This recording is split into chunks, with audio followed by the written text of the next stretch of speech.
طلبا اور مسائل احترام، آج ایک تعلیمی نشست منعقد ہوئی۔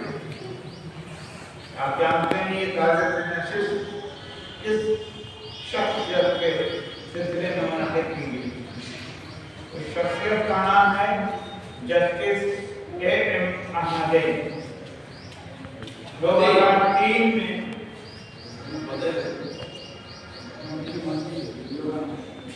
46 سالہ پروگرام جب سنبھانا کا پروگرام تھا تو اس وقت جسٹس اے احمدی صاحب اور مولانا رابع حسن ندوی صاحب تشریف لائے۔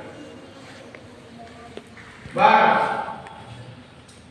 ہندوستان کے سابق چیف جسٹس اے ایم احمدی 2 مارچ 2023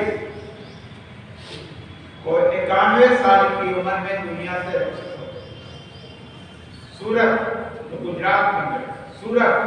گجرات میں پیدا ہونے والے جسٹس احمدی نے 1954 میں قانونی پیشے میں قدم رکھا تھا اور 1964 میں پہلی بار city civil and civil session court Ahmedabad میں جج مقرر ہوئے۔ وہ 25 اکتوبر 1994 کو سپریم کورٹ کے چیف جسٹس مقرر ہوئے اور 24 مارچ 1997 کو سبکدوش ہونے تک اس منصب کا فائز رہے۔ عزیز طلبا، 2006 میں ہندوستان میں واقع سعودی سفارت خانے نے ہندوستان سے 50 افراد کو حکومت سعودی عرب کے خط پر بڑی زیادت کی ادائیگی کرانے کا فیصلہ لیا،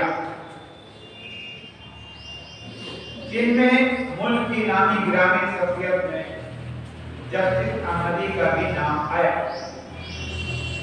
انہی کا ایک واقعہ آپ کے سامنے پیش کر رہا ہوں۔ خود وہ بیان کرتے ہیں کہ انہوں نے کہا کہ جب میں چیف جسٹس تھا، ایک رات کورٹ سے گھر جا رہا تھا، رات کافی گزر گئی تھی، سڑکوں پر تقریباً سناٹا چھایا ہوا تھا۔ راستے میں ایک لائٹ پڑی، ہمارے ڈرائیور نے ریڈ لائٹ بند کر دی۔ میں نے اظہار ناراضگی کرتے ہوئے ڈرائیور سے کہا کہ وہ گاڑی کو روکے۔ اس نے گاڑی روک دی۔ میں نے اسے ڈانٹتے ہوئے کہا کہ یہ تم نے کیا حرکت کی؟ ریڈ لائٹ کیوں چمکی؟ کب تک کراس کرنا جانا؟ اس نے کہا کہ سڑک خالی تھی۔ اس نے کہا، دیکھیے ادب کا لحاظ اس نے کیا، سر سڑک خالی تھی، ادھر سے کوئی گاڑی نہیں آ رہی تھی، اس لیے میں نے ریڈ لائٹ جمپ کر دی، آگے بڑھو،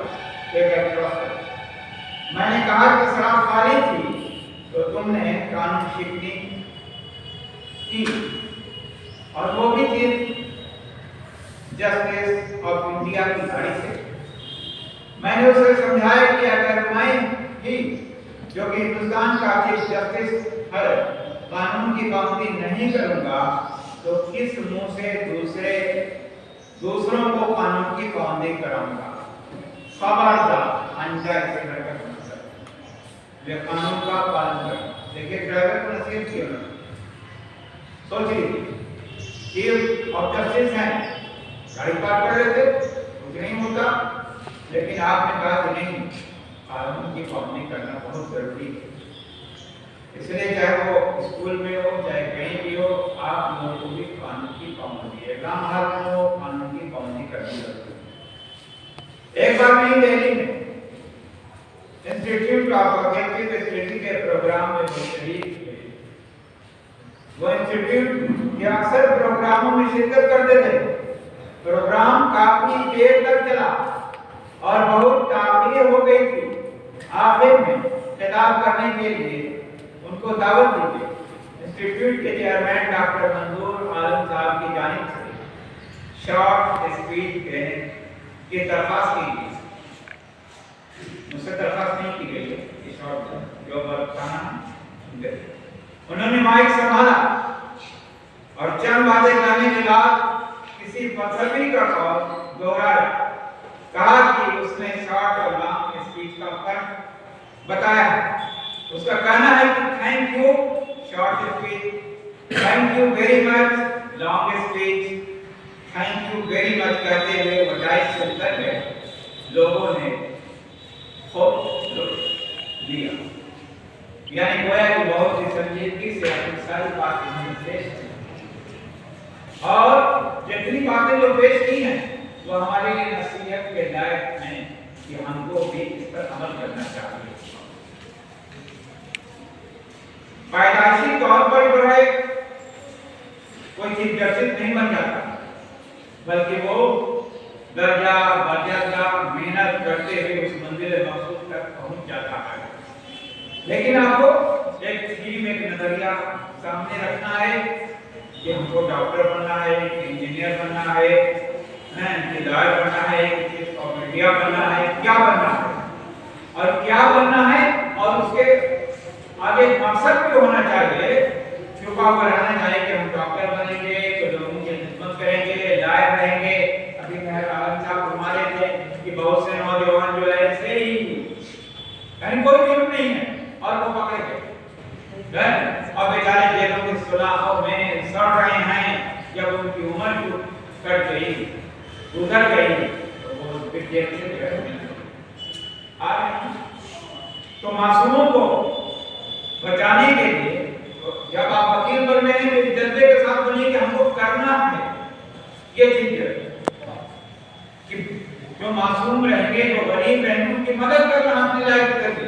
जैसे एक डॉक्टर कहता है कि हमको गरीबों की मदद करना है तो 50 रुपए लेता है और इसका ऐलान करता है और एक डॉक्टर जाता है तो सीने की सारी चीज निकाल देता है और कहता है फिर उसके बाद वो परेशान करना। तो हर पेशे के अंदर हिम्मतें खल्क है और नजरिया आपका सही है। टीचर है, टीचर का भी नजरिया भी बड़ी हिम्मतें खल्क होना चाहिए कि बच्चों की ऐसी खेत तैयार करें तो स्कूल का नाम रोशन करे और खुद उस्ताद मोहतरम जिसने पढ़ाया उसका भी नाम ले कि हाँ फलां ने पढ़ाया। समझे हैं? तो है कबीर तलबा, नो रिस्क नो गेन, बेगर खतरे के कोई फायदा नहीं होगा। समझे हैं? आप मेहनत कीजिएगा, एक आप मेहनत कीजिएगा तो कभी तो आएंगे हम ये कहेंगे अरे बीमार पड़ गया, मेहनत कर रहा था। अरे तो बीमारी तो लगी हुई है यार, मेहनत करो, दौड़ते रहो इंशाअल्लाह और खुदा से और किसी के सामने नहीं, अल्लाह से दुआ करो। और हर क्लास में तुम्हारे लिखा हुआ रब्बे ज़िदनी इल्मा, रब मेरे इल्म में इजाफा कर। देखा है पढ़ा कि नहीं पढ़ा, किसी न किसी क्लास में लिखा होगा, मुझे याद आता है। तो आप याद कीजिए और उसके बाद जो है उसको बाद अल्लाह से दुआ कीजिए, इंशाअल्लाह कामयाबी आपके हाथ में। अगर आप उन वक्त को सही इस्तेमाल नहीं किया तो बाद में आपको पछताना पड़ेगा। आप घर में एक तरफ दो तरफ का मान लीजिए, एक तरफ से वो इबादत करते हैं, काट करते हैं चारों तरफ से, वो बहुत करामत तरफ हो जाता है, कितना होता है कितना सीख, और एक तरफ का सिर्फ छोड़ देते हैं, शादी उधर व्यक्ति बदल उधर आता है, न वो शादी के काम देता है न किसी काम के लायक है। आप क्या करते हैं लोग, काट के उसकी डालियों को काट के चूल्हे में झोंक देते हैं। लेकिन ये मोटा दरख्त होता है उसको क्या करते हैं, दिल में लगाने वाले की ख्वाहिश होती है कि और मोटा हो जाए जरा तो उसको काटेंगे तो इससे जो है पलंग बनाएंगे, तो पला बनाएंगे, पलंग बनाएंगे, इसकी 4 पैसा की कीमत नहीं मिलती है लेकिन उसकी 10,000 रुपया कीमत मिलती है। तो आप अगर कीजिएगा मेहनत तो आपकी कीमत जो है ज्यादा बढ़ती जाएगी। मैट्रिक में कुछ कीमत है, आईए में कोई बीए में